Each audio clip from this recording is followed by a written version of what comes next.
mesa. Senhoras e senhores, bom dia. O tema que nós trouxemos hoje é para pensarmos um pouco a respeito da modernidade e de sermos espíritas. Então, nosso tema, ser moderno e ser espírita. Vamos então iniciar com uma pequena história. Dizem que Pedrinho estava andando por uma estrada em direção a uma grande cidade. Junto com ele havia um viajante. E Pedrinho se surpreendia, porque a todo momento o seu companheiro de viagem se agachava no chão e encontrava um objeto. Em menos de meia hora, ele encontrou várias moedas, bolsa, colar, ferradura e vários outros objetos. E Pedrinho, então, ficou muito surpreso com tudo aquilo. Como que aquela pessoa conseguia encontrar no chão, naquela estrada cheia de arbustos, tantos objetos daquela forma? E quando pararam, então, ao lado de um lago para descansar, Pedrinho, então, foi perguntar ao viajante de onde vinha aquele dom de ver com tanta clareza tantos objetos pelo caminho. E aquele desconhecido, então, começou a dizer: eu desenvolvi essa habilidade nos 15 anos em que eu estive preso. E começou a contar, então, a sua história. Seu nome era Miguel. Ele era um russo e tinha morado em Moscou. E disse que, mais ou menos aos seus 20 anos de idade, acabou se envolvendo num problema político dentro da universidade aonde ele participava. E como era de se esperar, acabou sendo descoberto, aquele grupo todinho foi então julgado e foram para a prisão. Por pouco ele não acabou indo para os campos de trabalho na Sibéria, porque por intervenção de um amigo da família, ele acabou ficando preso dentro de Moscou. E a sua pena equivalia a 15 anos de trabalho dentro da prisão em regime fechado. E disse que nos primeiros meses aquilo foi uma tortura muito grande para ele, porque ele não tinha absolutamente nada para fazer. Apenas ficar sentado, contando as horas, os minutos que pareciam séculos, numa laje bem fria. Um dia, então, quando não tinha mais nada em que pensar, e o tempo, então, era a sua grande tortura, acabou arrancando um botão do seu uniforme e quebrou o botão em muitos pedacinhos. E distraidamente deixou os pedacinhos cair no chão. E daí, então, ele teve uma grande ideia de recolher todos os pedaços de botão até juntá-los todos e fazer um botão novamente. E daí, então, surgiu um passatempo para ele. Ele jogava, reunia todos os pedaços de botão, jogava a esmo para cima. Quando eles caíam no chão, ele passava horas a fio procurando até encontrar o último pedacinho do botão, montá-lo novamente e fazê-lo. Dessa forma, ele conseguiu superar os 15 anos dentro daquela prisão e, com isso, ele desenvolveu aquela habilidade, desenvolveu o golpe de vista. E disse assim, que fazia 3 anos que ele finalmente tinha fugido do país e tinha vindo até o Brasil à procura de diamantes, porque era a época, então, das grandes peladas, da busca do ouro, do diamante, e ele já tinha ido para Mato Grosso, para Goiás, para várias regiões do Brasil. E naquele momento, então, como ele já tinha reunido algum dinheiro, ele estava indo para uma cidade maior, porque a intenção dele era de abrir uma grande loja de achados e perdidos, para empregar aquela habilidade que ele tinha desenvolvido. E daí ainda disse para Pedrinho assim: olha, eu vejo que você é um menino muito dedicado e muito perspicaz. Você gostaria de ser o meu ajudante? E ficou lá Pedrinho pensando que, apesar das dificuldades da vida, apesar dos tombos que uma pessoa leva, uma simples oportunidade pode se transformar numa grande coisa e ainda, através desse aprendizado, ainda trazer alguma coisa de útil e de rendosa para a vida das pessoas. Miguel era, então, o homem que tudo achava, ou melhor, o homem que tudo via na vida. Interessante essa história, não é? O autor dessa história se chama Júlio César de Melo e Souza, um brasileiro muito famoso. Alguém se lembra desse nome? E se a gente falar que essa história é de Malba-Tahan? Júlio César de Melo e Souza era o nome real do matemático, jornalista e escritor Malba-Tahan, que morreu em 1974 aos 79 anos de idade. O seu livro mais conhecido é O Homem que Calculava. E o Malba-Tahan revolucionou o estudo da matemática, o ensino da matemática no Brasil. Se tornou uma pessoa tão famosa que foi reconhecida até mesmo no exterior. E muito interessante que, na época em que viveu, ele recebeu uma autorização do próprio presidente da República, o Getúlio Vargas, uma concessão especial para colocar o nome de Malba-Tahan no seu RG. De tão importante que se tornou esse nome na história. O interessante é que Júlio de Souza criou também para o Malba-Tahan uma identidade especial. Quando ele criou esse personagem, que era, então, no seu caso, seu alter ego, que em psicologia significa a criação de uma outra personalidade, ele também deu ao Malba-Tahan uma biografia. E dizia assim, que o Malba-Tahan era, então, uma pessoa que tinha nascido em Brasília, uma cidade perto de Meca, no ano de 6 de maio de 1885, exatamente a mesma data do seu próprio nascimento. E que ele teria feito seus estudos no Cairo, no Egito, e em Istambul, na Turquia. E que após a morte do seu pai, que era um viajante bastante rico, ele recebeu uma grande fortuna. E usou essa fortuna para fazer várias viagens para a China, Japão, Rússia e Índia, aonde ele se familiarizou com a matemática e os contos dessas regiões.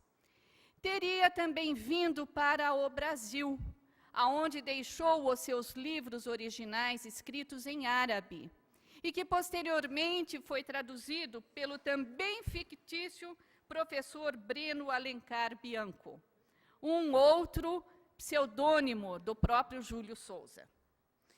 Então, nós vemos, e diz assim ainda, que ele morreu posteriormente na Arábia Central, na defesa de um povo minoritário que queria liberdade. Interessante dizer que, se por acaso Júlio de Souza vivesse nos dias de hoje, Malba-Tahan seria o seu avatar. Que vem a ser, então, avatar. Em linguagem moderna, em linguagem da informática, avatar é uma figura gráfica criada à imagem e semelhança do usuário do computador, a própria pessoa, que empresta uma vida virtual, onde ele vai realizar várias coisas. Esse nome avatar vem do sânscrito e começou a ser usado nos meios de computação, nos jogos de computador, na década de 80.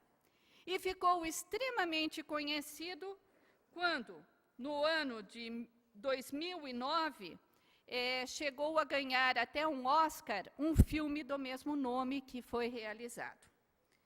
Nós vemos que, atualmente, esse conceito de avatar também tem sido empregado e usado por vários pesquisadores da área médica e da área de psicologia. Alguns pesquisadores da Holanda têm demonstrado que esses avatares, na prática, podem ser utilizados em determinados programas de computador para tratar distúrbios psicóticos e tratar pessoas que têm, como, por exemplo, claustrofobia, medo de voar e alguns outros distúrbios. E dizem que, melhorando ainda esse programa, é até mesmo possível tratar de alguns problemas de desordens sociais dos seres humanos, representando, através dessas figuras de computador, aquilo que a própria pessoa sente e age. Interessante, não é, gente? Muito interessante. E a gente vê, então, que na atualidade, quanto mais o homem caminha, mas nós estamos vendo, então, grandes pesquisas, um desenvolvimento tecnológico bastante grande. Quem podia imaginar que, alguns anos atrás, nós conseguiríamos viver sem a internet, ou então sem os iPhones, e que a gente estaria se comunicando com pessoas a distâncias incalculáveis do outro lado do planeta? Então, com tudo isso, nós vemos que a cada dia, usando tecnologias e a combinação de coisas que já existem, a humanidade caminha muito rapidamente. Aqui nós temos, então, a figura também de um filme bastante interessante que representa uma tecnologia emergente que já está disponível, mas ainda precisa melhorar. Ela se chama HoloDesk. É um programa da Microsoft, onde aonde a máquina interage com as mãos da pessoa. Há uma tela em 3 dimensões, e a pessoa tocando nessa tela, a tela se comunica com ela. Essa tecnologia também foi mostrada num filme muito importante, e um filme assim bastante de sucesso, chamado Minority Report, com o Tom Cruise e dirigido pelo Steven Spielberg, em 2009. Ainda muitas pessoas procuram por esse filme para ver a tecnologia. Nesse filme, a história se passa no ano de 2054. E há, então, o interesse da polícia de identificar os futuros assassinos. O filme se passa em Washington, numa época onde dizem que os assassinatos não existem mais, porque através dessa tecnologia e do trabalho de alguns paranormais, era possível, então, captar as suas visualizações numa determinada esfera, e eles viam com antecedência os crimes que seriam praticados. Uma boa sugestão para um domingo à tarde, não? Então, fica aqui a nossa recomendação para que os senhores vejam como o filme se passa. Outro tipo de tecnologia que fez muito sucesso o ano passado é o Watson, um programa de inteligência artificial da IBM, aonde a máquina responde ao homem com voz humana. E ele ficou muito famoso, porque houve um programa de auditório na televisão americana no ano passado, de perguntas e respostas bastante complexas, aonde fizeram uma disputa entre a máquina e vários especialistas, pessoas bastante cultas, e a máquina conseguiu responder com precisão exata a todas aquelas perguntas que lhes eram feitas. Esse programa já é usado na área de medicina, principalmente nas análises de câncer, mas ainda continua em desenvolvimento para se tornar também uma coisa à disposição da humanidade. Uma outra invenção, ainda não lançada no mercado, mas em desenvolvimento, PC a energia solar. Logo, logo precisamos pôr um aqui, né? PC a energia solar. A Intel está trabalhando num dispositivo para que os computadores não sejam mais alimentados por energia elétrica, mas por energia solar. Temos também o Robodog, que é uma máquina bastante importante para as atividades militares, aonde ela vai ajudar os soldados em territórios bastante íngremes, como no Afeganistão, para levar nas suas costas todas as mochilas, os equipamentos, os víveres dos soldados, e caminhar em lugares que não é possível levar outros tipos de veículos. Esse tipo de robô, dizem que ele consegue ficar trabalhando sem parar durante 24 horas por dia antes de ser recarregado. Então, são algumas tecnologias bastante importantes para a nossa evolução. E daí, então, a gente vê que, finalmente, nós estamos saindo da Idade da Pedra para passar para o mundo dos Jetsons. Quem se lembra desses desenhos, a família dos Flintstones vivia há 4.000 anos antes de Cristo, na pré-história da humanidade. E o desenho dos Jetsons deveria ocorrer no ano de 2050 depois de Cristo. As últimas pesquisas dizem que muitas das coisas do mundo dos Jetsons já estão disponíveis no mundo atual. E que, mais ou menos, no ano de 2030, esse desenho dos Jetsons já deve estar também ultrapassado. Tal é a rapidez com que a tecnologia humana se desenvolve. Bom, tudo isso muito bom. E depois, juntando todas essas tecnologias, nós nos deparamos, então, com o advento da internet. E hoje já seria absolutamente impossível fazer algumas coisas se não fosse através desse meio de comunicação. Quando a gente junta tudo, nós vemos que hoje, para se inscrever num concurso, para fazer as lições de casa, para fazer compras, pagar contas, receber cartas, mandar cartas, mensagens variadas, planilhas, desenhos, programas, livros, tudo isso é através da internet. E daí a gente se surpreende quando nós contamos aos nossos filhos que quando éramos pequenos não existia a internet.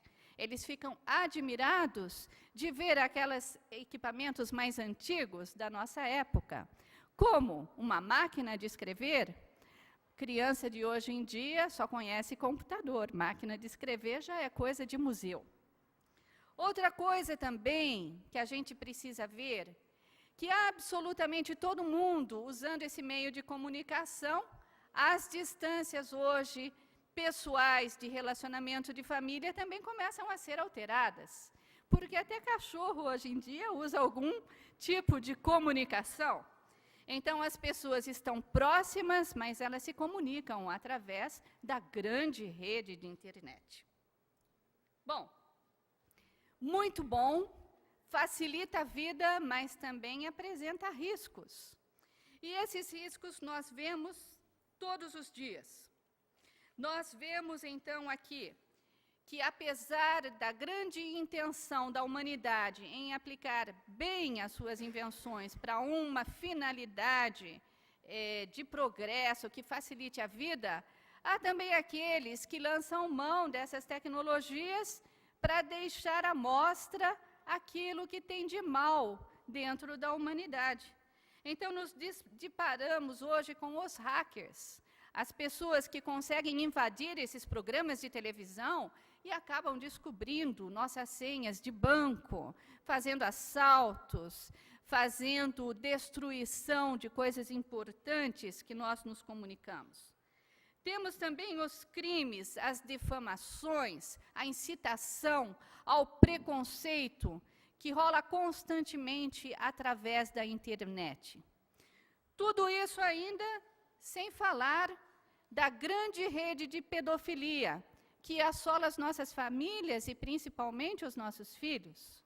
Então, tudo que há de bom, sempre há também os seus inconvenientes, os seus riscos, que merecem ter cuidado. De qualquer forma, ainda assim, todos nós estamos conectados através da internet. Aliás, se estamos sendo agora transmitidos via internet, aqui nós temos pessoas, mas quantos mais devem estar, nesse momento, conectados conosco? Bom, até agora, então, aqui, nós vimos alguns projetos atuais da tecnologia humana, a velocidade com que essas invenções estão sendo propagadas, o mundo atual com a internet, que já não conseguimos mais viver sem ela, e os riscos causados pelo seu anonimato. Agora, então, vamos analisar esse aspecto de uma outra ótica. E aqui nós temos, então, a figura charmosa e carismática do Antônio Fagundes, respeitado ator de teatro e de novela. Recentemente, ele fez uma entrevista no programa Start, na televisão, agora, bem recente mesmo, no mês de outubro, aonde ele dizia assim: eu tenho um grande problema com a internet. Eu sou analfabete. E depois começou a contar, então, para a entrevistadora, a Bianca Ramoneda, que a internet é, sim, um veículo maravilhoso, que mudou a nossa cabeça, mudou o nosso relacionamento, mas está também mudando o nosso cérebro. E ele diz assim: a juventude de hoje em dia não lê mais da esquerda para a direita ou de cima para baixo.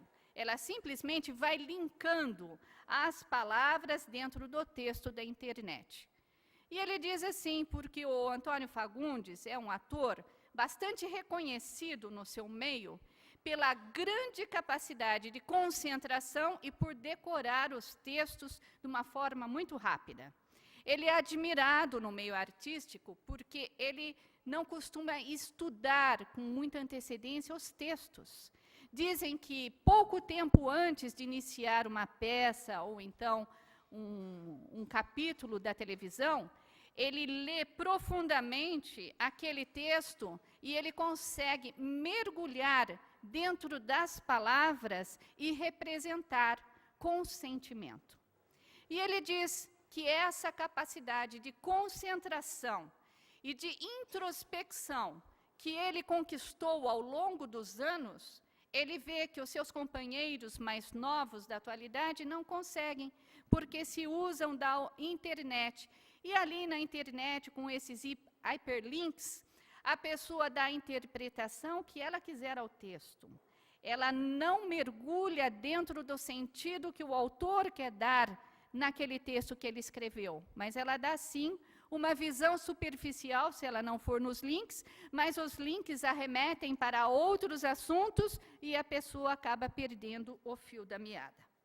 Ele contou também nessa entrevista que, recentemente, ele estava fazendo uma peça em São Paulo e que, de repente, no meio da peça, um telespectador que estava ali presente acabou tirando a sua concentração. E que ele só não interrompeu essa peça por uma questão de educação. Que diz que no meio da peça a pessoa abriu um laptop e com a plateia todinha escura, porque só o palco estava iluminado, aparecia aquela luz azul no rosto dele, como se ele estivesse abduzido, e que ele ficou o resto da peça inteirinha digitando, e que aquilo fez com que ele se desconcentrasse bastante. Aí ele dizia assim: ora, se ele vai lá para assistir uma peça que requer concentração, por que levar um equipamento desse? Não é? Então, nós vemos aqui que o que nós temos, na verdade, é um exagero da tecnologia. Muitas vezes nós nos envolvemos tanto com esses equipamentos que esquecemos coisas básicas. Então, no mundo de hoje, quem tem todos esses equipamentos não consegue imaginar como que as pessoas no passado viviam sem elas. Mas, em compensação, a gente usava muito mais o cérebro do que as máquinas. Essa opinião do Antônio Fagundes vem muito de encontro com um livro recentemente lançado nos Estados Unidos, me parece que ainda sem tradução para o português, cujo título poderia ser traduzido assim: Os Superficiais. O que a internet está fazendo com os nossos cérebros. Aonde esse autor americano, Nicholas Carr, publicou várias alterações. Ele fez uma pesquisa durante vários anos, porque ele é uma pessoa da área de informática e trabalha também com os aspectos da comunicação. Aonde nesse livro ele enumerou 10 pontos principais aonde a internet está mudando a nossa forma de agir e de pensar. Aqui estão esses 10 pontos aonde são discorridos no seu livro. Nós vamos citar aqui apenas alguns que mais podem atrair a nossa atenção. Ele fala que a internet, sendo usada em excesso, ela acaba afetando a nossa memória. E que hoje em dia não recorremos mais à nossa memória cerebral, mas nós nos recorremos ao Google, como se o disco rígido do computador fosse a nossa memória real. Então, não nos preocupamos mais em guardar as coisas como antigamente. E tudo isso, então, traz um certo prejuízo para o ser humano, que acaba sendo uma pessoa superficial.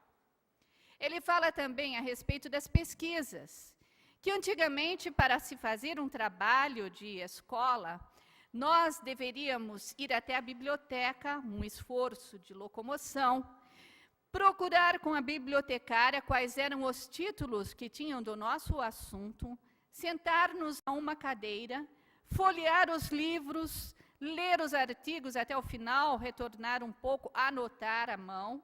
E que isso, então, agora está tudo muito mais simples, porque a gente coloca uma palavra de pesquisa no computador e já vem o texto inteiro, e a gente, então, simplesmente copia e cola num novo documento.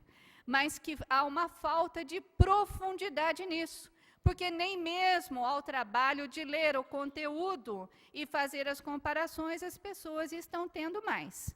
Não que isso seja um mal, mas é uma questão de disciplina e de entendimento. Outra coisa, perdemos também a relevância dos fatos. Então, coisas que eram importantes. Desculpem. Aqui. Deu sem sinal. Coisas da internet, né? Coisas da tecnologia. Se até o Bill Gates dá problema na apresentação dele, por que não no centro espírita também, não é? Então, coisas da internet, falta de eletricidade, de conexão, estamos desconectados. Bom, mas voltando aqui então, a outra questão que também afeta é a relevância. Então, com tanta informação hoje disponível na internet, era de se esperar que fôssemos perfeitas enciclopédias. E, na verdade, as pessoas estão muito mais interessadas na rapidez, na agilidade. E isso faz com que a gente perca também esse sentido de conteúdo que a relevância do cérebro humano nos dá. E, portanto, ficamos viciados na internet. E esse vício, muitas vezes, é como vício que precisa até de certos tratamentos. Já existem pesquisas que dizem que o vício na internet hoje precisa de algum suporte profissional. Espero não viver tanto para me viciar dessa forma, não? Mas precisamos tomar um certo cuidado. Outra coisa, a distração. E aqui está muito ligado com aquilo que o Antônio Fagundes dizia, que por causa de estarmos sempre conduzidos para outros locais, cada vez mais nós estamos nos distraindo. Nos distraímos nas consultas que fazemos, nos nossos estudos e nos distraímos também na vida do dia a dia. Então, nós temos aqui um claro exemplo de distração. Não é Alzheimer, é pura distração. E assim, então, nós vamos também perdendo o nosso pensamento criativo. A direção do pensamento criativo das crianças vão mudando de rumo, porque todas as comunicações são feitas através da linguagem computacional e não mais através da linguagem humana, do contato direto entre as pessoas. Bem, não estamos aqui criticando e nem dizendo que estamos favoráveis a esse livro, mas nós gostaríamos de alertar que qualquer coisa que seja utilizada em exagero, ele traz danos. E a mesma história dos computadores hoje é o que nós passamos algumas décadas atrás com o surgimento da televisão, aonde haviam muitos críticos que diziam que a televisão estava desagregando a família, porque todo mundo comia, almoçava, jantava, fazia de tudo em frente à televisão. Muitas daquelas pessoas acabaram mudando seus hábitos, mas o que nós não podemos deixar é com que a gente acabe ficando dominado por essa tecnologia. E diante de tudo isso, então, alguns pesquisadores têm algumas sugestões de como usar bem a tecnologia. Então, 4 passos, 4 conselhos, dicas, para que a gente saiba utilizar bem. Em primeiro lugar, a palavra-chave é dosar, segundo um psicólogo chamado Cristiano Nabuco, que tem feito muitas pesquisas nessa área. E ele diz assim: desconecte-se, não fique ligado ao computador e a essas linguagens o tempo inteiro. Além de trabalhar no computador, não deixe de lado também os exercícios físicos. Toque algum instrumento, caminhe, vá ao cinema, corte grama, lave roupa, passe roupa, faça qualquer atividade aonde você movimente o seu corpo e se desgrude da frente do computador. Outra coisa, evite fazer várias coisas ao mesmo tempo, usando várias telas no computador. Porque quando a gente deixa acionado o e-mail, mais o Twitter, mais o Facebook, mais as pesquisas que nós estamos fazendo, as máquinas foram feitas para agir rapidamente. E a cada momento que a gente quer colocar a nossa atenção em algum ponto, pula na tela uma mensagem de e-mail, a gente vai ler o e-mail e depois se desconcentra daquele caminho inicial que estava vindo. E dizem que quando nós fazemos várias atividades dessas ao mesmo tempo, nós consumimos de 10% a 30% a mais do nosso tempo. Porque a máquina é feita para ser veloz, mas o nosso cérebro não consegue raciocinar e mudar tão rapidamente como essas máquinas. Diz também, treinar a concentração. E aqui nós temos o depoimento do próprio Bill Gates, o dono da informática e o grande divulgador da computação no nosso meio. Quando ele ainda, logo depois, quando ele se casou, numa entrevista perguntaram a ele se ele seria capaz de dar computador para os seus filhos. E ele disse assim: meus filhos terão sim computadores, mas antes lerão os livros. Então, um bom conselho de quem realmente entende do assunto. Ler principalmente livros, e atualmente ninguém mais lê livro. Nós temos os e-books, mas os e-books também cheios de hyperlinks que vão levando para os outros significados. Ler também poesia, porque a poesia tem uma linguagem simbólica e precisamos, para entender bem da poesia, adentrar o mundo do seu autor. Então, ler poesias também é uma ótima forma de desenvolver a nossa concentração.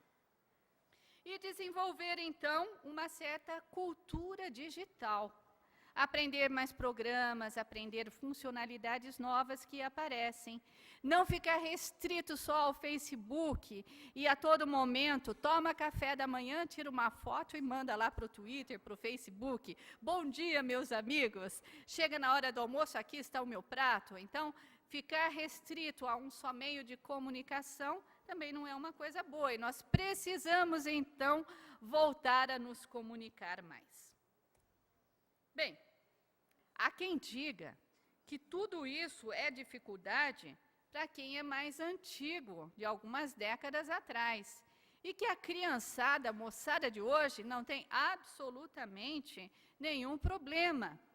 E nós vamos, então, verificar que tudo é uma questão de tempo.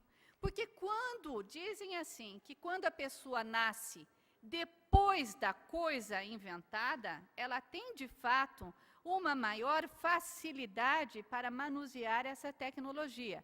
Quem é anterior à coisa desenvolvida tem que levar um tempo a mais para se adaptar. Então, provavelmente, as crianças que estão nascendo agora, elas vão ter o seu cérebro já mais ou menos ajustado, porque desde criança, desde pequenas, vão começar a fazer coisas muito mais rápidas e agir como multitarefas que talvez o nosso cérebro aqui já não esteja mais preparado.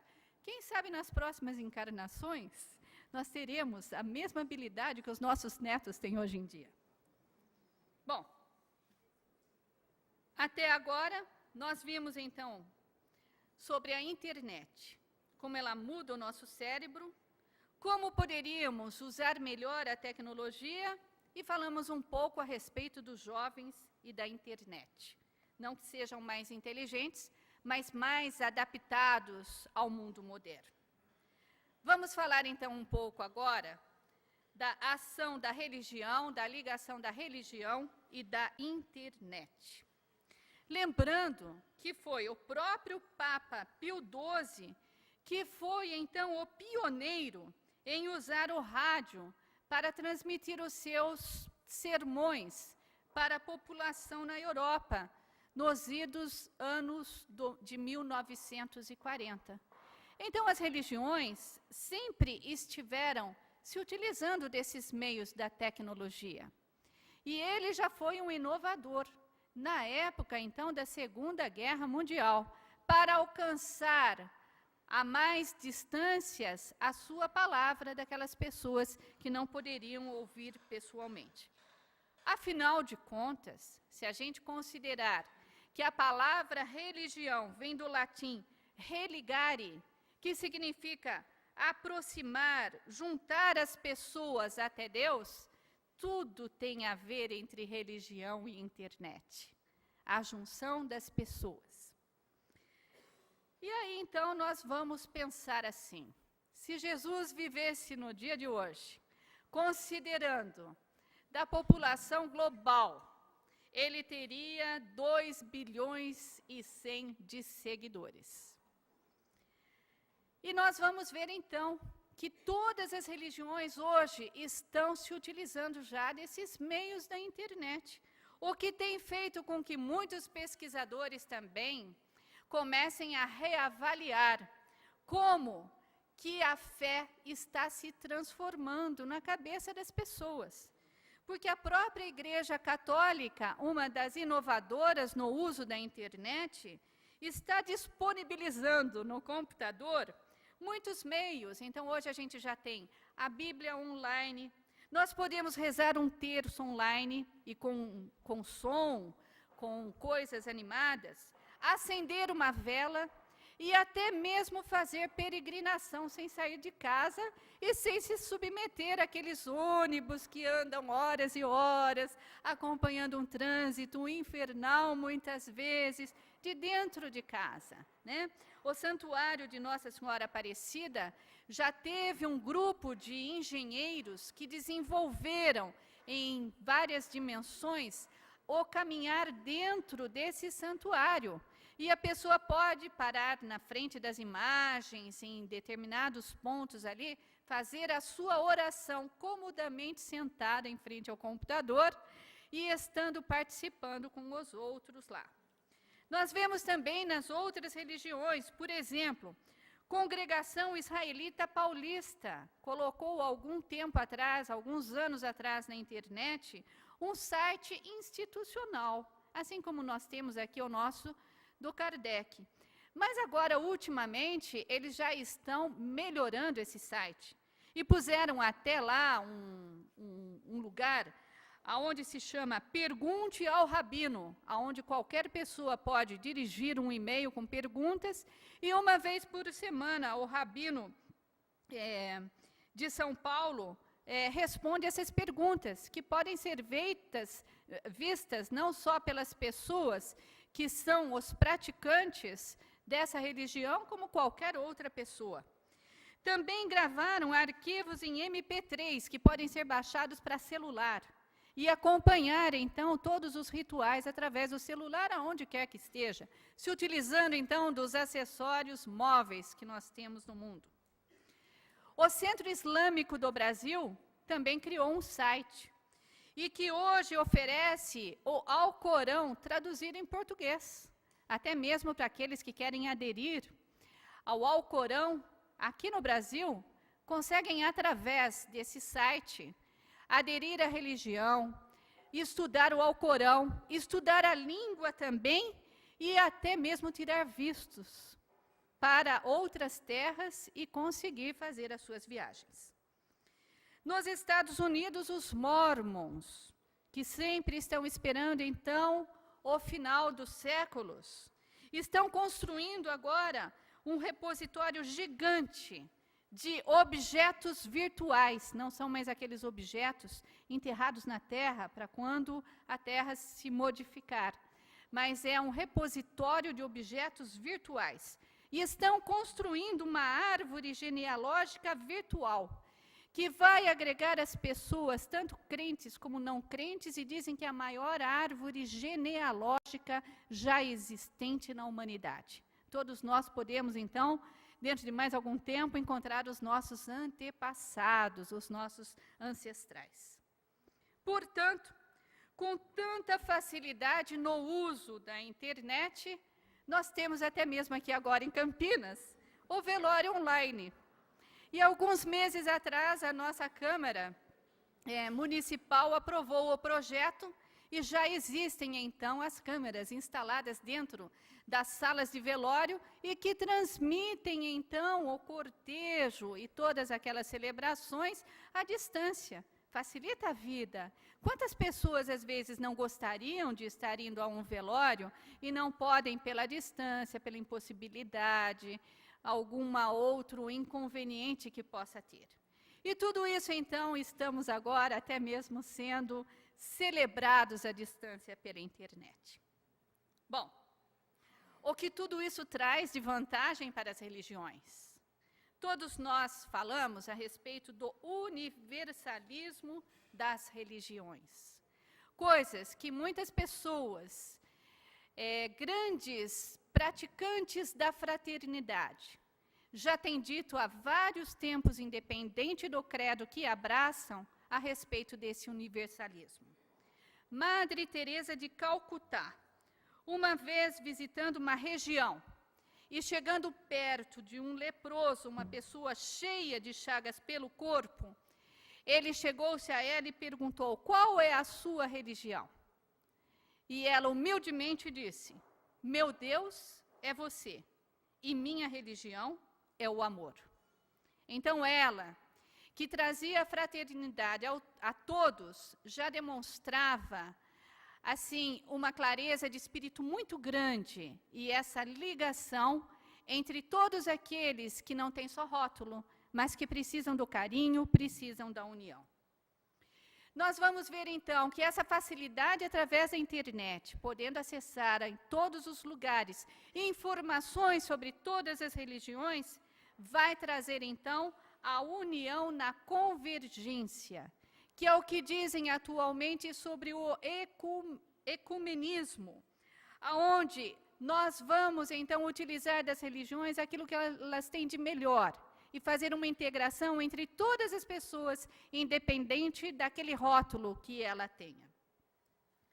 E daí, então, nós vamos ver que a religião do futuro, assim como disseram, vai se chamar fraternidade. É para esse o caminho que, se utilizarmos bem esses meios de comunicação, estaremos partindo.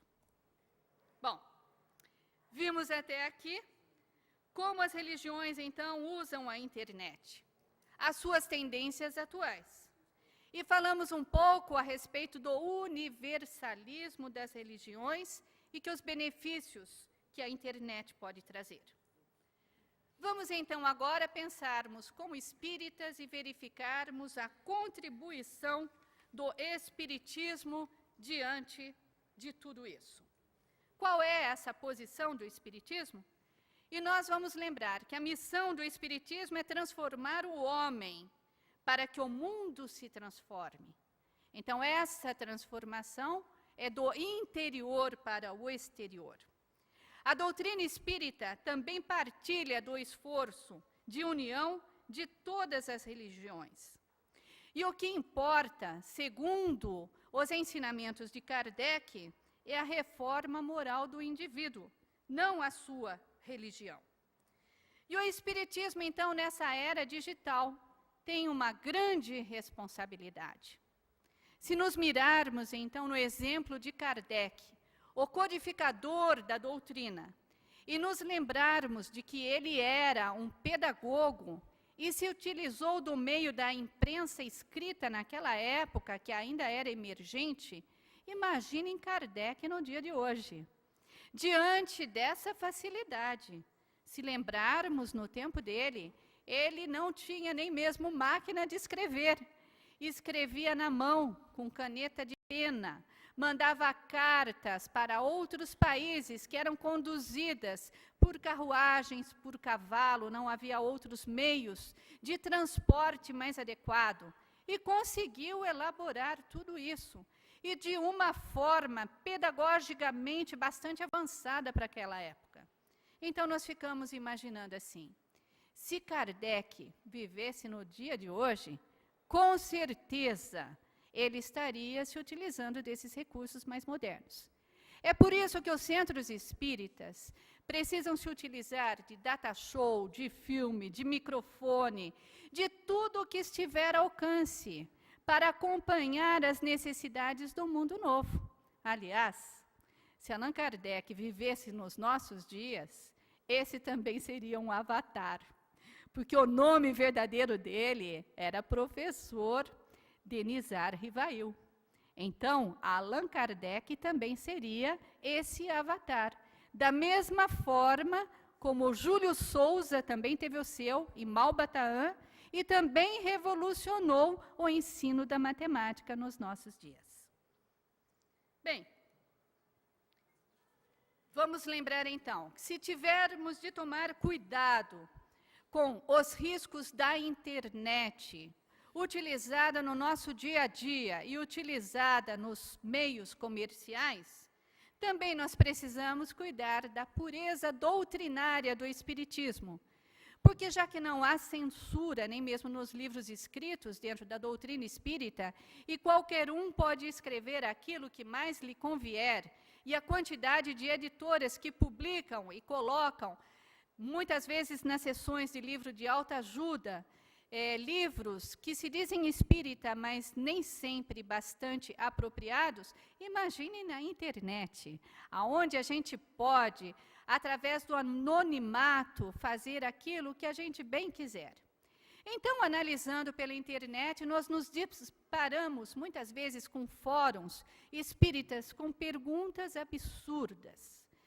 Muitos artigos, muitos jornais, muitos cursos dando informações incorretas a respeito do espiritismo. Pessoas que às vezes se utilizam de nomes renomados de dentro da doutrina espírita para publicar coisas que não passam de opinião pessoal. E fazendo essa pesquisa na internet, o que tem também nos perguntado muito recentemente, é a respeito do passe virtual.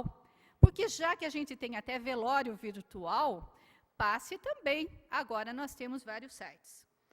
Lembrando que para o passe, se nós estivermos bem calcados na doutrina espírita, o passe é uma transfusão de energia físico-psíquicas, que requer a operação da boa vontade e de um relacionamento entre o passista e o assistido, além do mais, da presença dos amigos espirituais. Então, é sim uma transfusão de energia, de um para outro, combinado com aquilo que o plano espiritual está perto. Que energia que uma máquina poderia ter a nós. Não estamos aqui para criticar, mas para alertar e para colocar de molho determinadas novidades que muitas vezes são infiltrações dentro do espiritismo. Então, usar com cautela qualquer recurso, qualquer novidade que possa também estar aparecendo. Como que nós podemos, então, nos precaver contra isso? É conhecendo realmente, com profundidade, as obras básicas de Kardec. Aí está, então, a base. Recomendamos que seja feito no livro mesmo, porque a leitura do Pentateuco também requer concentração, introspecção, reflexão. Apesar de existirem esses livros, também na internet, os e-books, que podem ser baixados a qualquer hora, mas que eles possam ser lidos com bastante cuidado. Então, diante de tudo isso, nós devemos lembrar, com tudo isso, o que é ser espírita? E seguindo os comentários do nosso companheiro Orson Carrara, que recentemente esteve até aqui à nossa casa fazendo alguma palestra, escreveu um artigo muito interessante ultimamente, numa dessas revistas, sobre o que é ser espírita. E se a gente for perguntar aí para todos os nossos parentes, as pessoas leigas fora do espiritismo, o que é ser espírita, alguém vai dizer assim, ser espírita é aquele tipo de gente lá que mexe com espírito. E se a gente vier perguntar para quem já é espírita, alguns vão dizer assim, ser espírita é ir a um centro espírita, ou então, é receber passes, ou então, é ler livros espíritas, ou outros ainda, é fazer caridade. Todas essas perguntas podem ser incompletas, porque isso é um conjunto.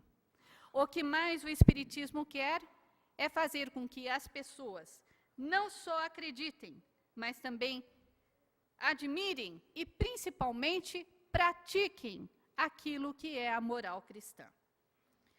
Nós vamos ver, então, que é de dentro para fora que o espírita se faz. E lá no livro O Céu e o Inferno, de Allan Kardec, nós vemos um exemplo disso.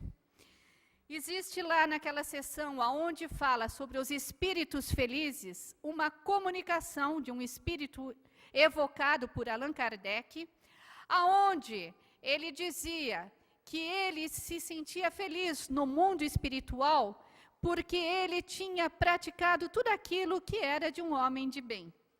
E ao ser perguntado, então, se ele era espírita desde antes a sua morte, o seu desencarne, para se sentir tão feliz, ele disse assim, que eu praticava, mas eu não professava. Quer dizer, ele fazia tudo aquilo que ele tinha aprendido, mas ele não era um espírita de rótulo, mas era um espírito feliz. Vamos ver então que ser espírita é começar no dia a dia. E a gente começa no dia a dia a sermos seres éticos. E aqui nós temos uma história. Frederico era um médium muito respeitado, de caráter muito puro e muito trabalhador na seara espírita.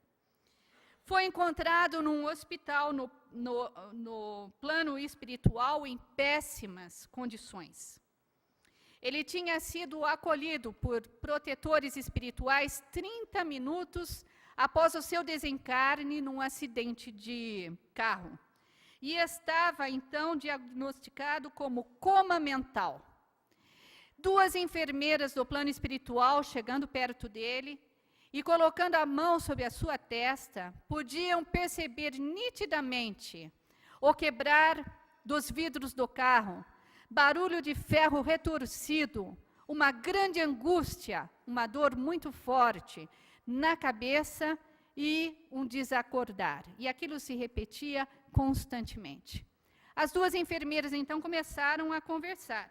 E uma delas, a que estava ainda estagiando com a outra mais experiente, dizia assim, mas como um médium nessas condições? Esse acidente foi, por acaso, obra de inimigos espirituais? Para que viesse assim, nessa situação tão terrível?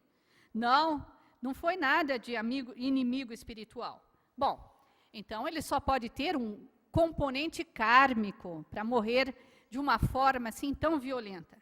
Também não foi isso. Bom, e algum problema mecânico no carro? De jeito nenhum. Porque o Frederico sempre gostou de máquinas envenenadas. E uma coisa que ele fazia era cuidar muito bem da manutenção do seu carro. De jeito nenhum. Então não resta mais nada. Foi sua imprudência? Sim, exatamente isso. Durante muito tempo, em várias reuniões, sempre o alertamos de que ele corria demais com o seu carro. Todos os amigos espirituais diziam para ele ser mais cauteloso. Mas ele nunca deu importância, porque ele confiava na máquina e confiava na sua habilidade.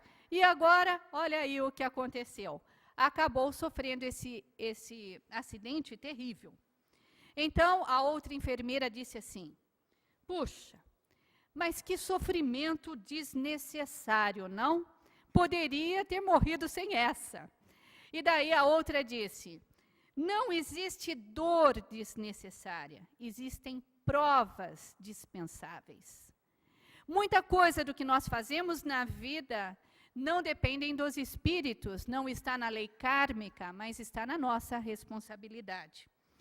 O Frederico estava passando para o plano espiritual na condição de um suicida, porque ele estava partindo 37 anos antes da previsão da sua morte.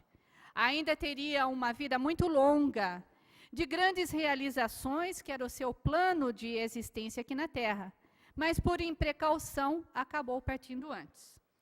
E daí então, a enfermeira mais experiente diz assim, que olha, a lei de causa e efeito, a imprudência, o sofrimento também existem de outros lados. Existem criaturas que acabam tendo o seu plano reencarnatório para desencarnar de uma forma muito dolorosa. Anos a fio numa cama de hospital.